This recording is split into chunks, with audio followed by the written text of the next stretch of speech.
નમસ્તે બેટા. ચાલો હવે આપણે આજે ચેપ્ટર 5 તે સરખું દેખાય છે એના વિશે આપણે જાણીએ. હવે આ ચેપ્ટરની અંદર શેની વાત કરવામાં આવેલી છે તો કે કોઈ પણ તમે આકૃતિ જ્યારે દોરો છો ત્યારે એની પેટર્ન તમે ખોલતા કે એને ફેરવતા તમને બધી બાજુ સરખી દેખાય છે તો કે ના. ઘણી પેટર્ન એવી હોય છે જે બધી બાજુ ફેરવતા પણ સરખી દેખાય છે, જ્યારે ઘણી પેટર્ન એવી હોય છે કે એને 1/4 ભાગ એટલે કે ચોથો ભાગ, 1/3 ભાગ એટલે કે અડધો ભાગ, 3/4 એટલે કે પોણો ભાગ અને પૂરેપૂરી ફરીથીને ગોળ ફેરવવામાં જ્યારે આવે છે ત્યારે એ આકૃતિ આપણને અલગ અલગ જોવા મળે છે. તો આના માટે આપણે યાદ રાખીશું.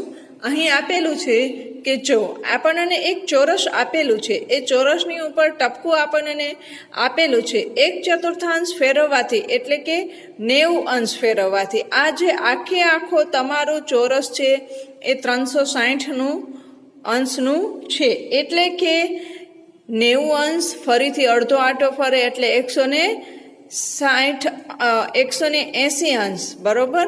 ફરીથીને ફરશે તો 210 અંશ.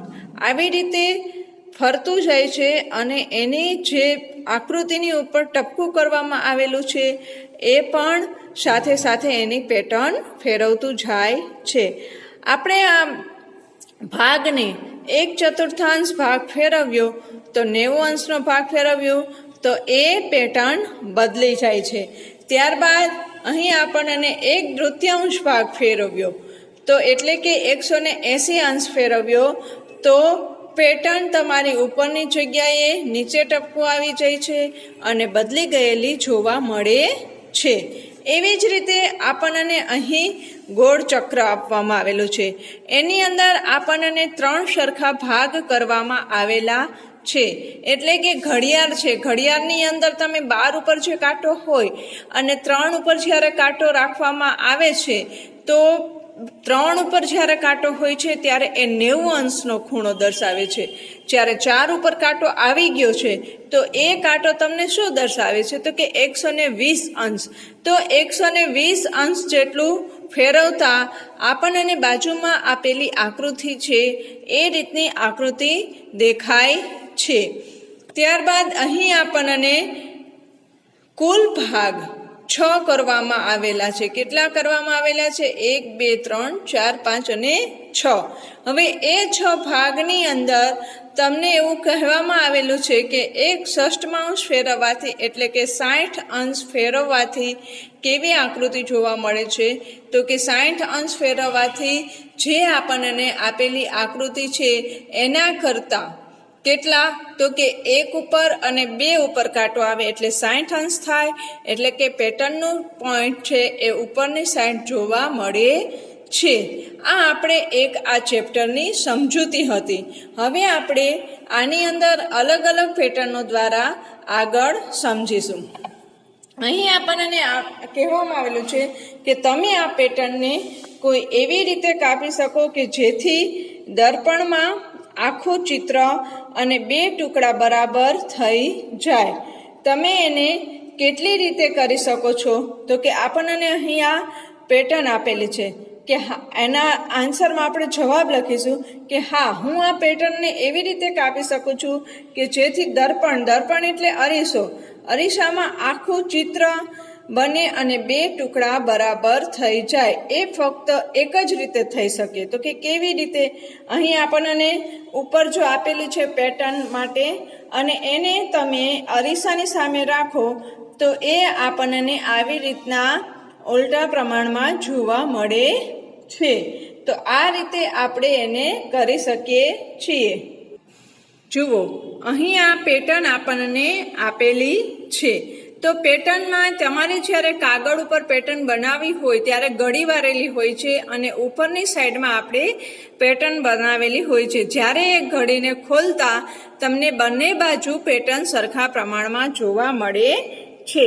હવે અહીં આપણને સમજાવ્યું છે કે તૂટક રેખા આ આકારને 2 અડધા ભાગમાં વહેંચે છે તૂટક રેખા જે વચ્ચેની છે એ શું કરે છે તો કે બંને આકૃતિને અડધા અડધા ભાગમાં વહેંચી શકે છે, પરંતુ તમે તેને તૂટક રેખાથી વાળો તો ડાબી બાજુનો અડધો ભાગ જમણી બાજુના અડધા ભાગને પૂરો ઢાંકશે નહીં, કે જે તમે એને તૂટક રેખાથી ને વાળીએ ને આપણે તો એ અડધો ભાગ એને ઢાંકતો નથી. આથી આ બે અડધા ભાગ એવા નથી કે દર્પણ સામે રાખવાથી પૂરું ચિત્ર બને. હવે અહીં આપણને બીજો આકાર એવી જ રીતે સમજાવવામાં આવેલો છે કે જો તમે તેને તૂટક રેખાએથી વાળો તો જમણો અડધો ભાગ ડાબા અડધા ભાગને પૂરો ઢાંકશે. જો આપણે તૂટક રેખાથી ને વાળીએ તો જમણો ભાગ જે છે અડધો ભાગ એ ડાબા ભાગને પૂરેપૂરો ઢાંકી દેશે. કેવી રીતે તો કે જો અહીં આપણને ચિત્ર આપેલું છે. હવે આપણે એ ચિત્રની અંદર કેવી રીતના જોશું કે અહીં આપણને આ ચિત્ર જે આપેલું છે એ અડધું જ ચિત્ર દેખાય છે, પરંતુ એ અડધા ચિત્રને તમે પૂરેપૂરું જોવા માટે દર્પણની ઉપર રાખતા આપણને આ રીતનું આ પેટર્ન એવી છે કે સામેની સાઈડ પણ એ પેટર્ન પૂરેપૂરી આખી સરખી દેખાય છે. માટે આપણે દર્પણની સામે રાખતા ચિત્ર પૂરું દેખાય છે અને પૂરેપૂરું દેખાય છે. હવે આ ચિત્રો માટે એ જ રીતે વિચારો. અહીં આપણને તૂટક રેખા આપેલી છે, દર્પણની સામે રાખતા આપણને શું જોવા મળશે તો કે એ પેટર્ન જેવી છે એવી જ સામે આપણને દેખાય છે. અહીં આ પણ ભાગ એવી જ રીતના સ્ટારનો કરવામાં આવેલો છે, એ પણ આપણને વ્યવસ્થિત પૂરેપૂરો સરખો દેખાય છે. હવે અહીંયા આપણે જોઈએ કે તૂટક રેખાથી બે ભાગમાં વહેંચતા આકારોમાંથી કયો આકાર દર્પણ સામે રાખવાથી પૂરું ચિત્ર બનશે. અહીં આપણને પેજ ઉપર વિવિધ બધા ચિત્રો આપેલા છે અને એ ચિત્રો દ્વારા તમને એવું પૂછવામાં આવેલું છે કે કયા કયા નંબરના ચિત્રો છે એ ચિત્રોને તમે અરીસાની સામે રાખો છો છતાં પણ આપણને એ પૂરેપૂરા ચિત્ર દેખાશે. તો કે આપણે આમાંથી ને 5 નંબરનું જે ચિત્ર છે સ્ટારનું, તો એ ચિત્રને તમે દર્પણની સામે રાખશો તો પૂરેપૂરું એ તમને વ્યવસ્થિત દેખાય છે. જ્યારે 6 નંબરનું ચિત્ર છે આપણને પતંગિયાનું, એ પણ તમને પૂરેપૂરું વ્યવસ્થિત દેખાય છે. પછી 7 નંબરનું છે એ પણ સરખું દેખાય છે. ત્યારબાદ 8 નંબરનું જે ચિત્ર આપણને આપવામાં આવેલું છે એ પણ સરખું દેખાય છે અને 13 અને 15 નંબરના જે ચિત્રો છે એ પણ સરખા દેખાય છે. જો અહીં આપણને 14 નંબરમાં આપેલું છે તો તૂટક રેખા કઈ જગ્યાએ બતાવેલી છે તો કે માછલીના છેલ્લે પૂંછનો ભાગ છે ત્યાં, તો એ આપણને પૂરેપૂરું એ જ ચિત્ર દેખાતું નથી, કારણ કે એનો પાછળનો જે પૂંછડીનો ભાગ છે અને આગળનો શરીરનો ભાગ છે એ બંને અલગ અલગ પેટર્નના બનેલા છે. અહીં આપણને નંબર આપેલો છે 12, તો 12 નંબરનું જે ચિત્ર છે એની અંદર ચોરસમાં વચ્ચે તમને તૂટક રેખા કરેલી છે, પણ નીચેનો ભાગ છે એમાં ત્રિકોણની સાથે રંગ પૂરેલો છે, જ્યારે ઉપરનો ભાગ છે એ ફક્ત એક ગુલાબી કલરથીને જ કરેલો છે. માટે એ પણ તમે ચિત્રને દર્પણની સામે રાખતા પૂરેપૂરું દેખાશે નહીં. તો આપણે એ જ વસ્તુને યાદ રાખવાની છે કે જે ચિત્ર સરખું હોય બધી જ બાજુથી અને વચ્ચે તૂટક રેખા કરવામાં આવેલી હોય તો એ ચિત્રને સામે દર્પણની સામે રાખવાથી અડધું ચિત્ર રાખવાથી પણ પૂરેપૂરું આપણને વ્યવસ્થિત દેખાય છે. ચાલો ત્યારબાદ આપણે સમજશું. અહીં આપણને દર્પણની રમત વિશેની વાત કરવામાં આવેલી છે. આપણને કહેવામાં આવેલું છે કે અહીં કૂતરાનું એક ચિત્ર છે. તમે જો એક દર્પણને ત્રુટક રેખા પર મૂકો તો રેખાની જમણી તરફ કૂતરાનો ભાગ દર્પણ પાછળ ઢકાઈ જશે અને બાકીનું ચિત્ર દર્પણમાં એ જેવું દેખાશે. આપણને તૂટક રેખા દેખાયેલી છે બરોબર કૂતરાના ચિત્રની અંદર, તો એ જે તૂટક રેખાનો જે ભાગ આ બાજુનો છે એને તમે દર્પણની સામે રાખશો તો એ દર્પણની સામે આપણને અહીં આ આઈ જેવો આપેલો ભાગ છે એવું પૂરેપૂરું દેખાશે, અને જે કૂતરાનો આ પાછળનો ભાગ છે એ આપણને દેખાશે નહીં.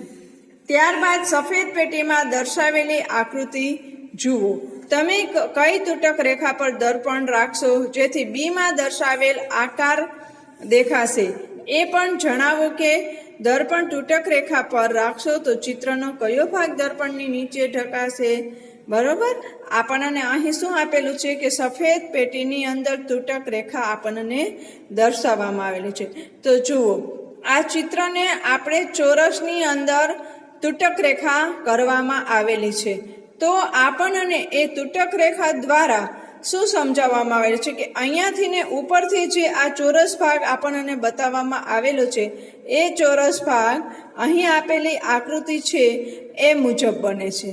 બરોબર, તો આપણે આ જે નીચેનો ભાગ અહીં આપેલો છે એ પણ આપણે આ બાજુના ખૂણો જે વાળેલો છે એ પ્રમાણે બને છે. તો આ ભાગ અહીં આપણને આવી રીતના તૂટક રેખા દ્વારા કરવામાં આવે છે. તો આ રીતની આકૃતિ આપણને દર્પણમાં જોવા મળે છે. હવે સફેદ પેટી પર એક એવી રેખા દોરો કે જેના પર દર્પણ રાખતા તેના પછીનું ચિત્ર દેખાશે. આપણને અહીં સૂચના આપવામાં આવેલી છે કે આપણે આ બાજુનું જે ચિત્ર સીમાં આપેલું છે એવું ચિત્ર દેખાડવા માટે કઈ રીતે આપણે આ આકૃતિમાં તૂટક રેખા દર્શાવી જોઈએ. તો કે આપણે અહીંયા ઉપરથી લઈ અને આમ ત્રાસમાં આ રીતની તૂટક રેખા દોરીશું તો આપણને સીમાં જે પ્રમાણે આકૃતિ છે એ જોવા મળે છે. ત્યારબાદ આપણને અહીં પણ ડીની અંદર પણ એવું જ કહેવામાં આવ્યું છે કે આવી આકૃતિ બતાવવા માટે આપણે કઈ રીતે તૂટક રેખા કરવી જોઈએ.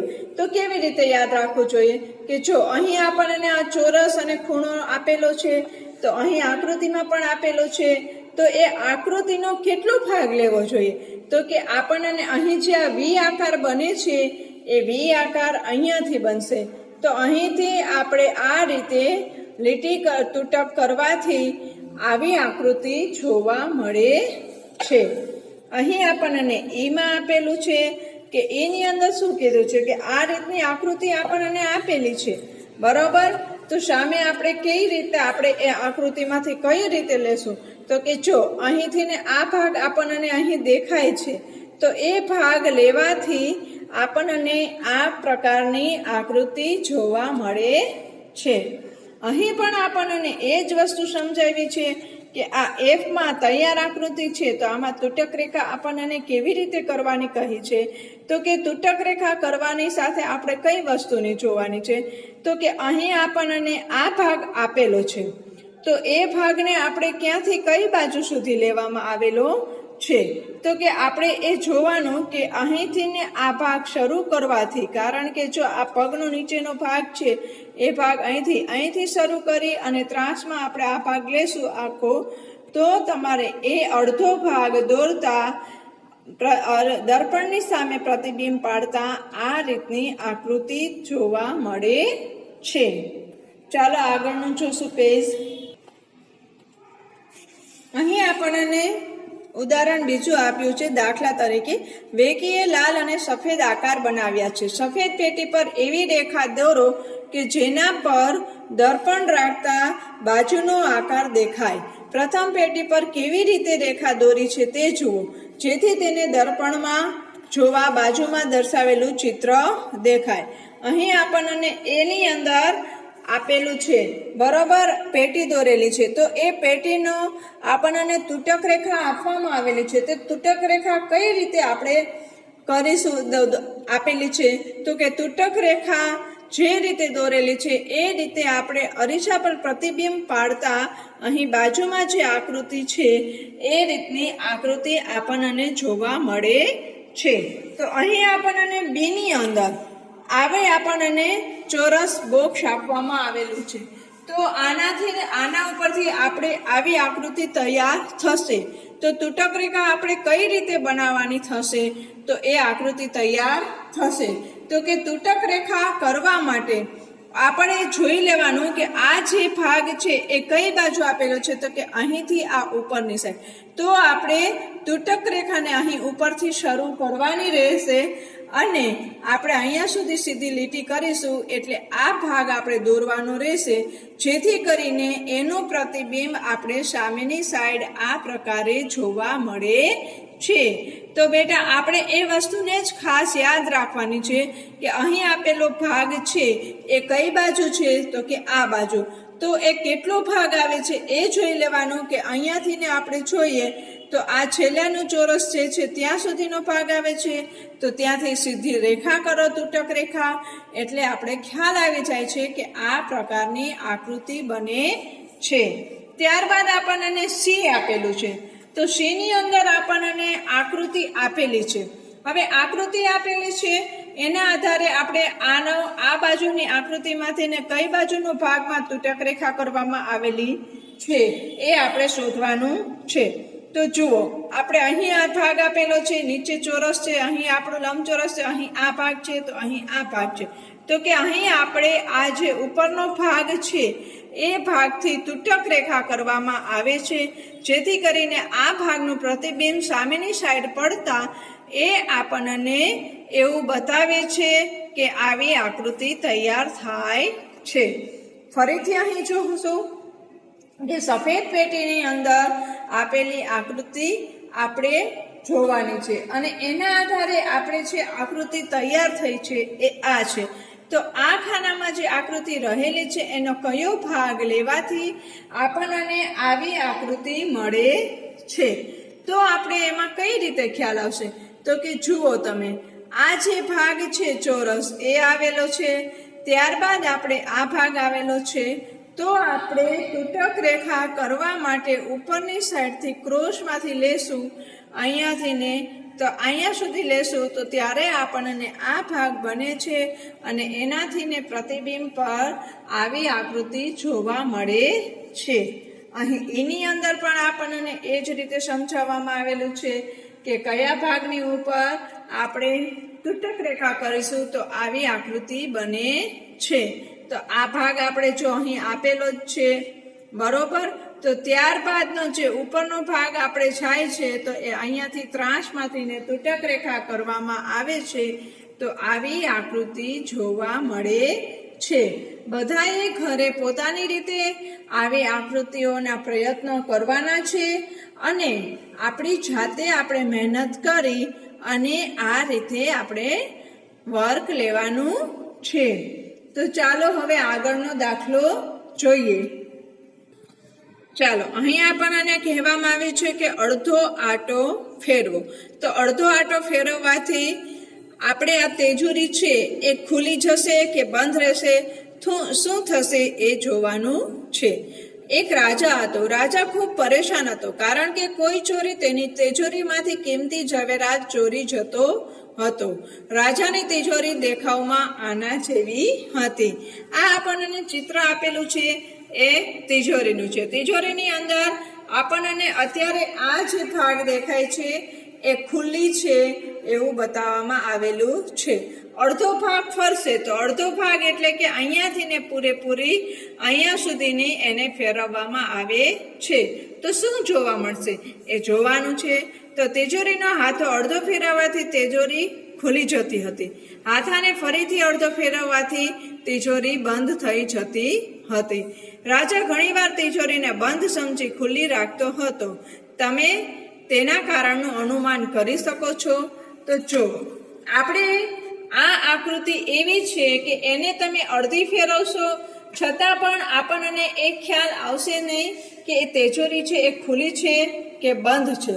તો અહીં આપણને ખુલ્લી તિજોરી ને બંધ તિજોરીમાં હાથો એક સરખો દેખાતો હોવાથી તિજોરી ખુલ્લી છે કે બંધ છે એનો આપણને ખ્યાલ આવતો નહોતો. તો રાજાને પણ એ અણસમજ થતી. એના કારણે ઘણી વખત તિજોરી ખુલ્લી રહી જતી હતી. હવે આપણને અહીં આકૃતિ દ્વારા સમજાવવામાં આવેલું છે. રાજા વિચારે છે અત્યારે આ તિજોરી બંધ છે, પણ જ્યારે તિજોરી ખુલ્લી છે ત્યારે પણ એની પોઝિશન આપણને જો બંધમાં પણ આ દેખાડેલી છે અને ખુલ્લીમાં પણ આ દેખાડે છે, એટલે કે આ બંને ચિત્ર આપણને સરખા દેખાય છે. એના કારણે રાજાને ઘણી વખત ભૂલ થઈ જતી કે એની તિજોરી ખુલ્લી છે કે બંધ. આના કારણે એનું ધન છે એ તિજોરીમાંથી ગાયબ થઈ જતું હતું. હવે એક દિવસ રાજાની હોશિયાર પુત્રીએ તેને એક યુક્તિ સમજાવી જે તેને ખૂબ જ ગમી. હવે રાજા ક્યારેય મૂંઝાતો નહોતો. જો શું યુક્તિ કે એણે એક તિજોરીની ઉપર કાળું બિંદુ કરી દીધું. તો એ બિંદુ ઉપરથી એને રાજાને સમજાવ્યું કે જો જ્યારે બી તમે તિજોરી ખુલ્લી હશે ત્યારે બિંદુ જે છે કાળું એ ઉપર હશે, પણ જ્યારે એ તમારી તિજોરી બંધ કરશો ત્યારે બિંદુ છે એ નીચે આવી જશે. પણ જો કોઈ જ નિશાની ન હોય તો એ ખુલ્લી છે કે બંધ એનો ખ્યાલ આવતો નથી. તમે અનુમાન કરી શકો કે યુક્તિ શી હતી.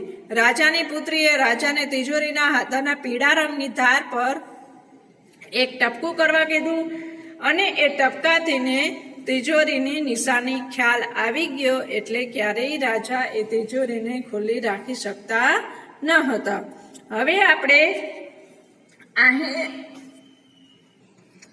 હવે અહીં આપણને શું આપેલું છે તો કે અહીં આપણને રાજાની જેટલી મહેલની અંદર તિજોરીઓ આવેલી છે એની અલગ અલગ પેટર્ન મૂકવામાં આવેલી છે. તો આમાંથી ને આપણે દરેક પ્રશ્નનો ઉકેલવા માટે જોશું કે એનાથીને એ ચિત્રથીને જે પહેલા જેવી ભૂલ થશે કે નહીં થાય. તો આપણને અહીં પહેલું ચિત્ર આપેલું છે કે અહીં આપણે તિજોરીના હાથાને અડધો ફેરવવાથી રાજાએ જે આગળ મુજબ ભૂલ કરી શકે છે એ પણ આપણે આમાં થઈ શકે છે, કારણ કે આની અંદર કોઈ પણ જાતની બીજી નિશાની કરવામાં આવેલી નથી અને આને ફેરવવાથી હાથો છે એ અડધો ફરવાથી ને એ ખુલ્લી તિજોરી છે કે બંધ છે તેનો ખ્યાલ આવતો નથી. પણ જેવી રીતે રાજકુમારીએ ટપકું કરવાની યુક્તિ આપી હતી એ રીતે આમાં એક બાજુ ટપકું કરવામાં આવે તો તિજોરી ખુલ્લી છે કે બંધ તે સરળતાથી જાણી શકાય છે. હવે આપણે અડધો આંટો ફેરવીને એમનું અનુમાન કરો કે નીચે આપેલા આકારોમાંથી કોને અડધો આંટો ફેરવવાથી એનો એ જ આકાર દેખાય છે. તો અહીં આપણને ચોરસ, લંબચોરસ, ગોળ, લંબચોરસ, ત્રિકોણ, ષટકોણ ને પંચકોણ આવી બધી આકૃતિઓ આપવામાં આવેલી છે. તો અહીં આપણને ચોરસને તમે ફેરવો છો અડધો તો પણ એ જ આકાર દેખાય છે, લંબચોરસને ફેરવવાથી એ આકાર દેખાય છે, ગોળાકારને ફેરવવાથી એ જ આકાર દેખાય છે, ઊભા લંબચોરસને ફેરવવાથી એ જ આકાર દેખાય છે. જ્યારે તમે ત્રિકોણને ફેરવો છો અડધો તો એનો આકાર બદલી જાય છે. કેવી રીતે તો કે ઉપરનો જે સાંકડો ભાગ છે નીચે આવી જાય છે અને પહોળો ભાગ છે એ ઉપર આવી જાય છે. ત્યારબાદ આપણે જે ષટકોણ છે એને ફેરવીએ છીએ તો એ પણ એનું એ જ દેખાય છે. જ્યારે પંચકોણને ફેરવતા પણ આકાર બદલી જાય છે. એટલે કે 5 નંબર અને 7 નંબરની જે આકૃતિ છે એના આકાર ફરી જાય છે. એ આપણે અહીં આ વસ્તુને સમજીએ. હવે આપણે અહીં મહાવરો આપેલો છે. મહાવરાની અંદર પહેલો પ્રશ્ન આપેલો છે કે અંગ્રેજી મૂળાક્ષરોમાં એવા કયા અક્ષરો છે કે જેને અડધો આંટો ફેરવવાથી મૂળ અક્ષરો જેવા જ દેખાય છે. તો કે આપણે ABCDના બધા અક્ષરોને જોવા પડે તો એમાં એ છે એ સરખો ન દેખાય, બી ન દેખાય, સી ન દેખાય, ડી ન દેખાય, એચ દેખાશે, આઈ દેખાશે, એન, ઓ, એક્સ અને ઝેડ. આ બધાને અડધો આંટો ફેરવીએ છીએ છતાં પણ એ એવાને એવા જ દેખાય છે. નીચે દર્શાવેલા કયા અંગ્રેજી શબ્દોને અડધો આંટો ફેરવતા એના એવા જ શબ્દો વંચાય છે. તો આપણે આગળના પહેલા પ્રશ્નમાં જોઈ ગયા કે ઝેડ આવતો તો ઓ ડબલ ઓ અને એમ છે એ નથી આવતું, બરોબર. તો આપણે એ શબ્દ બનશે નહીં. તો MOW પછી સ્વિમ્સ, સીઝ, નૂન એ અડધો આટો ફેરવીએ છીએ છતાં પણ એવા ને એવા જ દેખાય છે. હવે MOW છે એ શું કામ એવો દેખાય છે? કારણ કે એની ઉપર પ્રતિબિંબ રાખતા W છે એ M બની જાય છે અને M છે એ W બની જાય છે, માટે સરખો ને સરખો દેખાય છે. તો સ્વિમમાં એ જ વસ્તુ બને છે. પહેલા S આપેલો છે, છેલ્લે S આપેલો છે, તો એ S બદલી જાય છે, W M થઈ જાય છે, M W થઈ જાય છે, માટે પણ એ સરખો જ રહે છે. આને કારણે આપણે કહી શકીએ છીએ કે આ 4 અક્ષરોને આટો ફેરવતા પણ એના એ જ શબ્દો વંચાય છે. અહીં આપણને 0 થી 9 સુધીના અંકોને અડધા આટામાં ફેરવો. તેમાંથી કયા અંકો મૂળ અંકો જેવા દેખાય છે? તો કે 0, 1 અને 8 એ એવા ને એવા જ અંકો દેખાય છે. હવે 2, 3 અને 4 અંકવાળી સંખ્યાઓ વિશે વિચારો, જેને અડધા આટાઓમાં ફેરવતા એની એ જ સંખ્યા દેખાય છે. તો કે 2 અંકવાળી 11, 3 અંકવાળી 100, 4 અંકવાળી 8808. આવી રીતે આપણે આ 3 જ અંકનો ઉપયોગ કરી અને બધી સંખ્યાઓ બનાવી શકીએ છીએ અને એને પણ આપણે એની એ જ જોવા મળે છે. અહીં આપણને દાખલા 5 ની અંદર આપવામાં આવેલું છે કે નીચે આપેલા ચિત્રો પૈકી કયા ચિત્રો એવા છે કે જેને અડધા આટામાં ફેરવતા એના એ જ ચિત્રો રહે છે? તો આપણને અહીં ABCDEFG અને H આ બધા જ આપણને આપેલા છે ચિત્રો, બરોબર? તો એમાં આપણને ફૂલ આપેલું છે, તો એ ફૂલને તમે અડધો આટો ફેરવશો તો એની એ જ પોઝિશન દેખાશે. જ્યારે બીમાં તમને માણસ બેઠો છે એવું ચિત્ર આપેલું છે, પણ એ તમે અડધો આટો ફેરવતા માણસનું મોઢું ડાબી બાજુથી જમણી બાજુ આવી જાય અને જમણી બાજુથી ડાબી બાજુ આવી જાય છે. સીને તમે ફેરવતા એની એ જ પેટર્ન દેખાય છે. જ્યારે પીને ફેરવો છો તો પીનો જે ભાગ જમણી બાજુ છે એ ડાબી બાજુ જોવા મળે છે. ઈને આપણે ફેરવીએ છીએ તો આપણે આને અડધો ભાગ ફેરવતા જે ખૂણાનો ભાગ છે ઉપર જતો જોવા મળે છે અને આ ભાગ નીચે જતો આવો જોવા મળે છે. ત્યારબાદ F, તો F ને આપણે ફેરવીએ છીએ તો એ પણ આપણે એવું ને એવું જ પ્રતિબિંબ દેખાય છે. જીને ફેરવતા પણ એ પ્રતિબિંબ દેખાતું નથી, જ્યારે H ને ફેરવતા એ પણ પ્રતિબિંબ એવું ને એવું જ દેખાય છે. તો આપણે આ ચેપ્ટરની અંદર અત્યારે એ જ વસ્તુ શીખવવામાં આવેલી છે કે કયો ભાગ, કઈ આકૃતિ, કયો અંક, કયો ABCD નો અક્ષર, કેવી રીતના એની પેટર્ન ફરેલી જોવા મળે છે અને કેવી રીતના સરખી જ પેટર્ન જોવા મળે છે. એ વસ્તુ આપણને આ મહાવરા દ્વારા શીખવવામાં આવેલી છે. આપણે આ પાર્ટ 1 જોયો. હવે ત્યારબાદ પાર્ટ 2 ફરીથી બીજા લેક્ચરની અંદર જોશું.